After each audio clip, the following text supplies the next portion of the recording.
la blessure d'abandon et la blessure du rejet sont très proches. Et parfois, il y a une combinaison des deux, d'ailleurs. L'abandon est plutôt le fait d'avoir affaire à trop.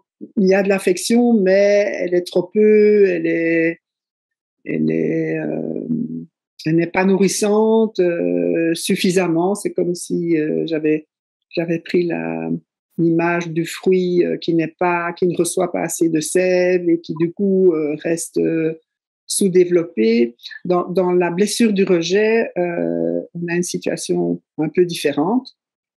Et quand le rejet se passe dans la phase de développement où le besoin d'avoir une confirmation de son existence est presque l'enjeu même de cette période de vie, c'est donc de la période de vie prénatale, périnatale et la naissance, on va dire, entre la phase de la grossesse, de la naissance et les 6 premiers mois de la vie.